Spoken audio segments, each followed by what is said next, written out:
Pour rien au monde, le roi n'aurait manqué cette tradition instituée dans les années 1860 par son aïeule la reine Victoria.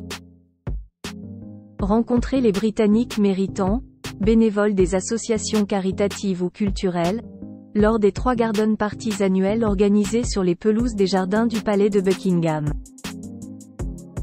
Quand, à 16 heures précises, le 8 mai, Charles III s'est donc présenté, en jaquette grise, sur la terrasse, le « God Save the King » a retenti avec une ferveur pleine d'émotion. Publicité des médecins optimistes, les mots prenaient tout leur sens. Quelques 8000 invités ont pu se rassurer en découvrant Charles III souriant, prime sautier même, selon les privilégiés qui lui ont été présentés. Légèrement amaigri, mais visiblement heureux de reprendre le fil de ses activités publiques, il a reçu l'accord de ses médecins, optimistes sur la poursuite du rétablissement du roi. Charles III s'était retiré de la vie publique, le 5 février dernier, pour entamer son traitement contre le cancer. Toute interaction sociale, comprendre, en particulier, les bains de foule, lui était déconseillée. Il recevait encore en audience le Premier ministre, Rishi Sunak, ainsi que les ambassadeurs et gouverneurs généraux. À aucun moment il n'aura abandonné ses fonctions régaliennes. Lors de leur première sortie publique, la reine Camilla avait confié, sur le ton de la plaisanterie, « Il rongeait son frein, j'ai du mal à le retenir. » Il discute du cancer sur un pied d'égalité avec d'autres patients. C'était le 30 avril, au Macmillan Cancer Center de l'University College Hospital à Londres. Un lieu bien choisi face à des patients atteints, eux aussi, d'un cancer. Le roi les interrogeait sur les traitements, leur insufflait du courage. On l'a vu tenir la main de Leslie Woodbridge, 63 ans, tandis qu'elle recevait sa chimiothérapie. C'est toujours un peu un choc, n'est-ce pas, quand ils vous le disent, lui a-t-il glissé avant d'expliquer. Je dois aussi suivre mon traitement cet après-midi. Cet échange intime, inhabituel pour un membre de la famille royale virtuose de la dissimulation des émotions, a touché le cœur des Britanniques. Selon la directrice de Cancer Research UK, Michelle Mitchell, Charles III, en donnant l'exemple de l'empathie et d'une véritable compassion, a changé l'image que le public porte sur les malades atteints d'un cancer. C'est inestimable. Dans le même temps, on apprenait que le roi, prenant la suite de la reine Elisabeth, avait accepté d'être le nouveau parrain de Cancer Research UK, avec pour objectif d'attirer l'attention du public sur l'importance du diagnostic précoce et des traitements innovants issus de la recherche. Rattraper le temps perdu, Charles III force l'admiration. Pensez qu'il a attendu 70 ans aux marches du trône pour exercer le métier pour lequel il s'est préparé, et, une fois roi depuis quelques mois, il est entravé par la maladie, confie un proche. S'il n'a pas pu célébrer sa première année de règne en l'abbaye de Westminster le 6 mai, il veut « rattraper le temps perdu ».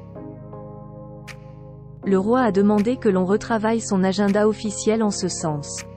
Il devrait donc, et contre toute attente, assister le 6 juin aux cérémonies de commémoration du 80e anniversaire du débarquement sur les plages de Normandie.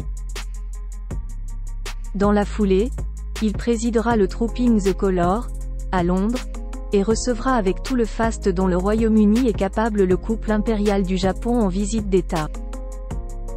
Début juillet, le roi Charles a aussi prévu d'honorer la Garden Party au palais de Holyrood, à Édimbourg, mesurant l'importance et l'urgence de maintenir le lien avec l'Écosse. Charles observe l'évolution de la société britannique depuis 7 décennies qu'il observe l'évolution de la société britannique, il comprend tous les enjeux de son retour sur la scène publique. Le Royaume-Uni est désuni, velléités indépendantistes des Écossais et des Irlandais du Nord, Brexit, tensions communautaristes, alors que l'électorat musulman, souvent d'origine pakistanaise, s'est tourné vers des candidats indépendants lors des récentes élections municipales à Leeds, Bradford ou Blackburn. Les conservateurs au pouvoir sont de plus en plus contestés, mais le leader de l'opposition travailliste, Sir Keir Starmer, en se faisant reprocher sa tiédeur à l'égard des Palestiniens, n'est guère en position plus favorable.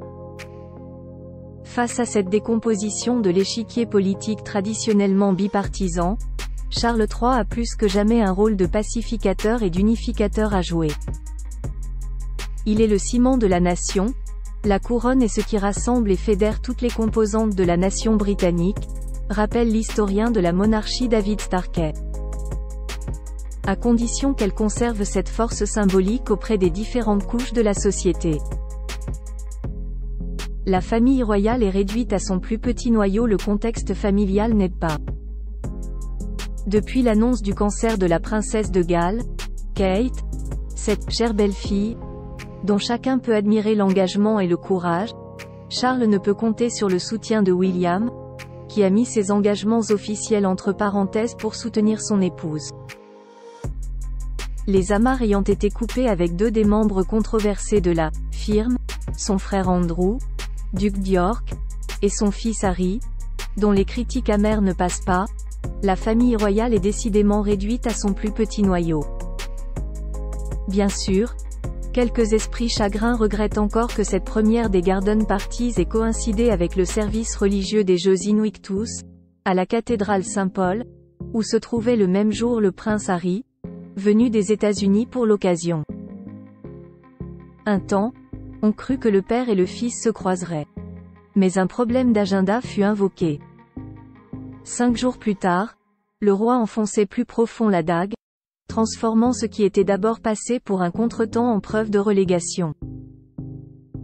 Le 13 mai, Charles choisissait ainsi de transmettre en personne, et en public, le titre de colonel en chef du corps aérien de l'armée à William. Celui-ci était pourtant destiné à l'origine à son cadet. Mais à aucun moment, le prénom de Harry ne fut mentionné lors de cette cérémonie forte en symbole. Rarement absence ne fut si pesante. Dans un contexte aussi compliqué, ce mauvais coup du destin devient un facteur d'unité. La décision du roi de révéler lui-même sa maladie a permis de renforcer son lien avec le peuple. Au-delà de l'image hiératique présente sur les timbres et les billets de banque, il a montré qu'il était, lui aussi, un être de chair et de sang. Il n'a rien perdu de son légendaire humour, signe qui ne trompe pas. Sur Trafalgar Square, à Londres, les manifestations du mouvement antimonarchiste République ne rassemblent plus que quelques dizaines de personnes. Le pays aurait, selon certains éditorialistes, pris conscience de l'essence profonde du pouvoir royal. Au lendemain de la Garden Party à Buckingham, Charles III, colonel en chef des Royal Engineers, s'est rendu dans une caserne du Surrey. Je m'excuse de vous avoir pris par surprise, j'ai saisi l'occasion qui s'est présentée dès qu'on m'a permis de sortir de ma cage. A-t-il lancé, prouvant qu'il n'avait rien perdu de son légendaire humour. Plus inattendu, sa résilience et sa vaillance. À 75 ans, le lion d'Angleterre est parti à la conquête de son royaume.